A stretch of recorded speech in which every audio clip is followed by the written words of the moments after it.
Hey guys, GHAZZY TV here with a Path of Exile 2 video all the way from China, actually, and we're going to be talking about the upcoming changes. I'm just going to react to it. It's not going to be a fancy YouTube video. Obviously, I'll have to do all the YouTube stuff. You know, if you like it, hit the like button, subscribe, and all that jazz. And leave a comment down below. It helps the channel. Yada yada. Okay, now I've done my due diligence stuff I have to do as a YouTube video. Let's just read through this.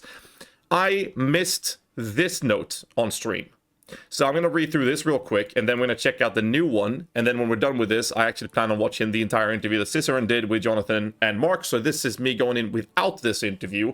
I'll leave a link down in the descriptions in the in the reaction video I'll do to this, obviously. But let's start with this. There was some information regarding the Restartless patch, which we'll cover first before this one. So basically it was player minions, spare skills, some bosses, as well as a number of bug fixes.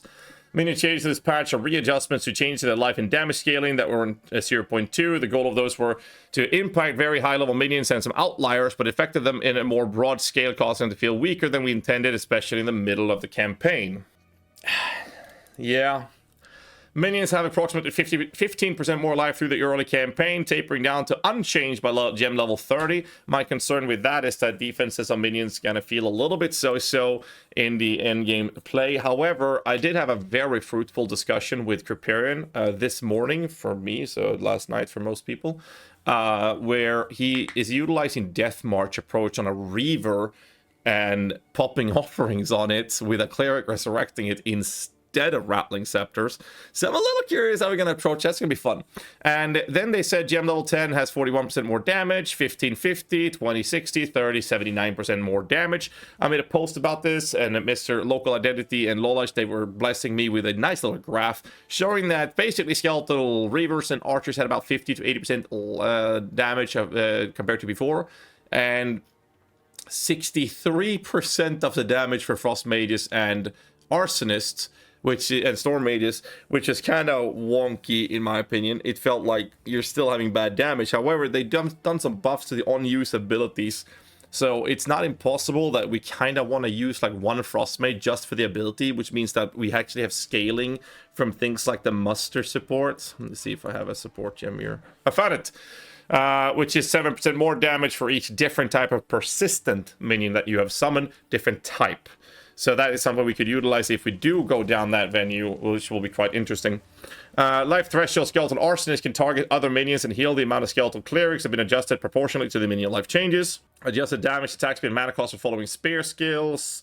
Okay, so that's a good change with that, where they basically have increased attack speed and made some other changes to it with the cost. Candle Mass, just a minor change in the Candle Mass to make sure it's parryable more often.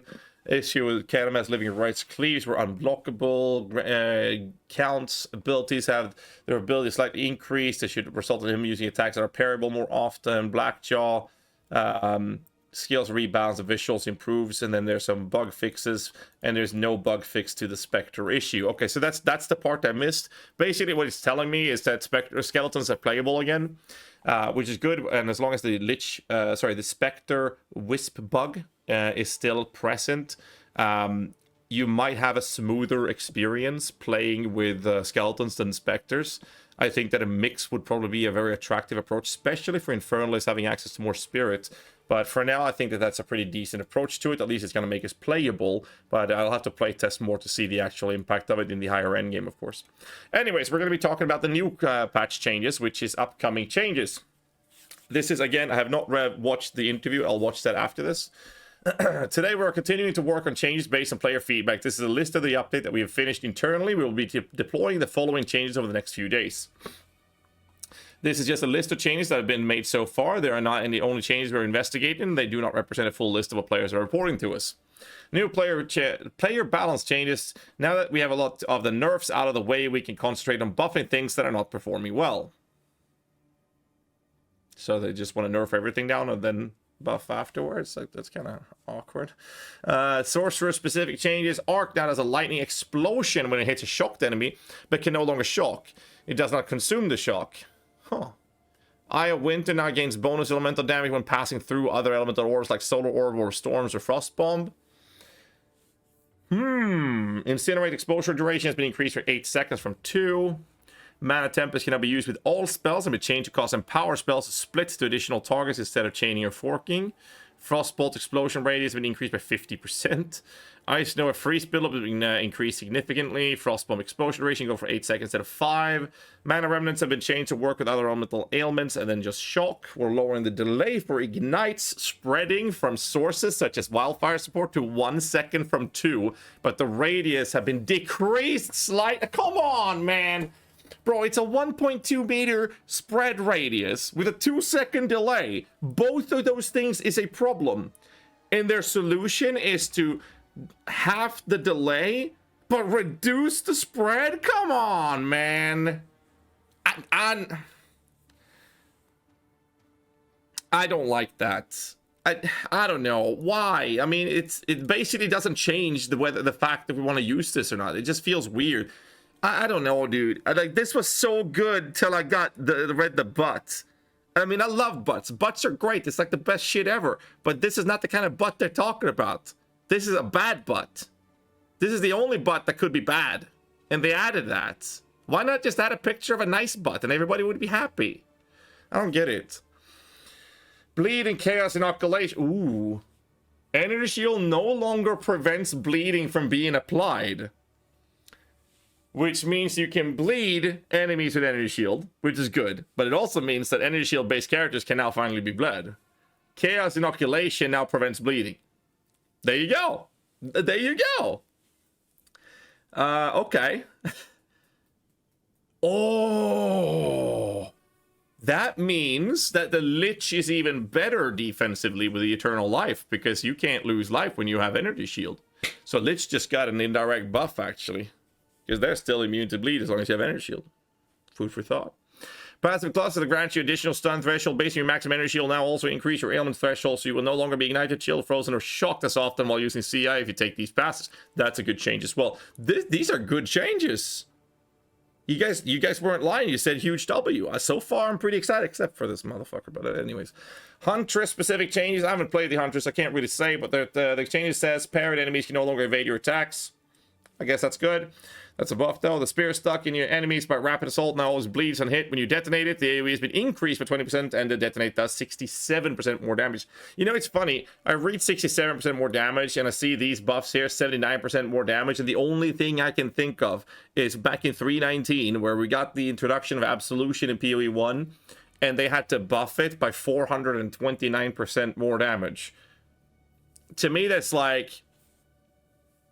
I mean, if the skill needs to quadruple the damage output, maybe there's some issues there in beforehand, right? It just feels awkward seeing buffs these crazy. Spear field's duration has been increased to 10 seconds or 6 seconds. The damage growth increased, dealing 30% more damage at gem level 20. Herald of Blood no longer deletes the corpse of rares or uniques, allowing you to use ritual sacrifice on the rares. Warrior specific changes. Temper weapon on Smith or Kitava now adds 3 empowerments per strike of your weapon, and it's 25% faster. I wonder if that's enough, actually. The damage might need to come down a little. The damage might need, so they haven't lowered the damage yet. That's a good change, though. Shield Wall is now detonatable with War Cries. Armor Break, being able to apply it by monsters, no longer has the 20% extra fist damage modifier that was intended to only be a buff to players. We've also reduced its duration of 4 seconds from 12. In addition, there was a bug where partial Armor Break were never removed on the player. Okay. Ranger-specific Stormcaller Arrow now proliferates shocks in nearby enemies in a small radius and has had its AoE radius increased by 50%. Lightning Rod damage increased by 30. The duration has been increased to 20. Lightning Arrows has radius at which it arcs. The target increased by 50. Tornado Shot maximum duration has been increased to 15 seconds. New support gem. Okay. We've added a support gem called the Inhibitor that prevents charges being consumed, but increases the damage of the support skill by 4% for each type of charge that you have. That's an interesting support. Update. We've since found that the implementation for the increased damage per type of charge to not be feasible in the time frame that we want the support gem to be released, and the core of the design of the support is an important tool to get into the hands of players, so you'll be releasing it without that stat present. Still, I mean, that's pretty cool. That's not bad. Delirium changes. Delirium encounter now lasts approximately 2.5 times longer. Crafting, we've added several Artificer's Orbs to fixed locations throughout the campaign, allowing you to craft with them more often. That's a good change. That was really needed.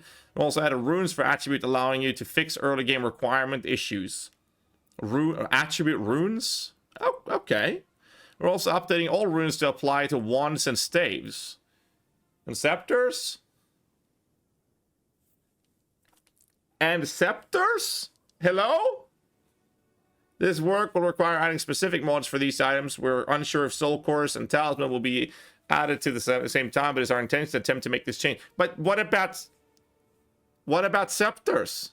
Hello? What? What do you mean wands and what? What do you mean wands and staves? Where's my scepters, dude?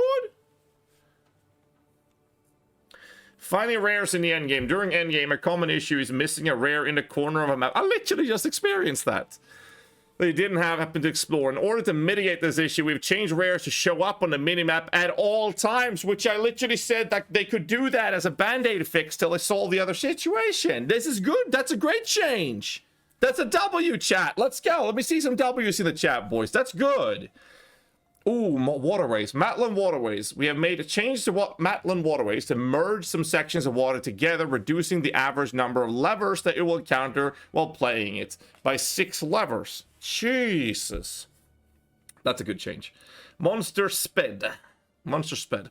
One of the issues that is often reported is getting swarmed by monsters. We're currently doing a pass to investigate this issue and can probably talk about specific changes tomorrow. But the changes are likely to be targeted at specific monsters that are too difficult, especially in zones that have a lot of fast monsters.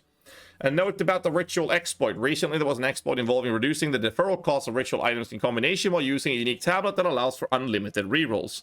This occurred during the middle of the night, and unfortunately, due to the internal miscommunication, we didn't fix the exploit until around 8 hours later.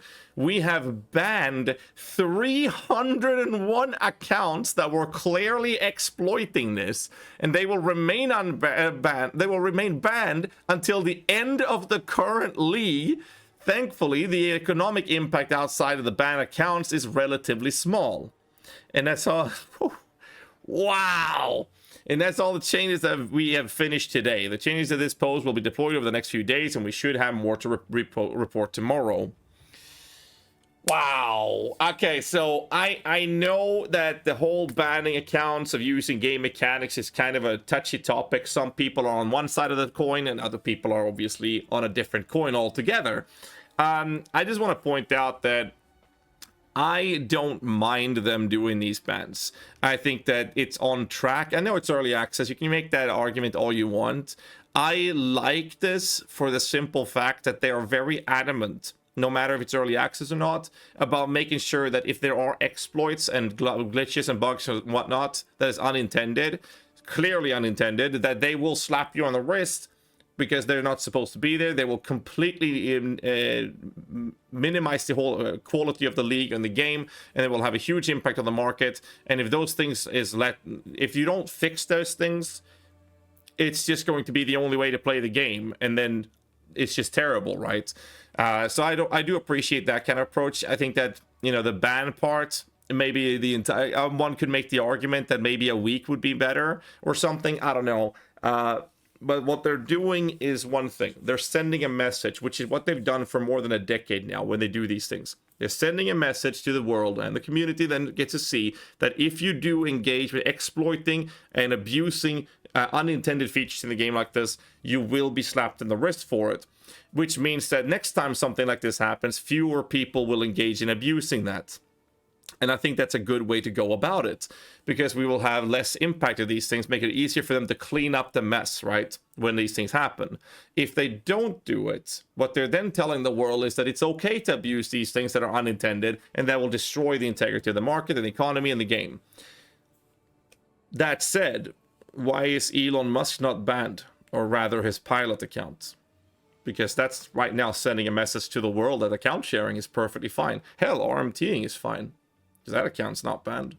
Practice what you preach is all I'm saying. Anyways, that's all I want to cover with this video. This is some good changes. Let me know in the comments below what you guys feel of it. And I'm going to go watch an interview video on stream right now. So I'll see you guys in the next one. Till then, stay safe and keep rocking.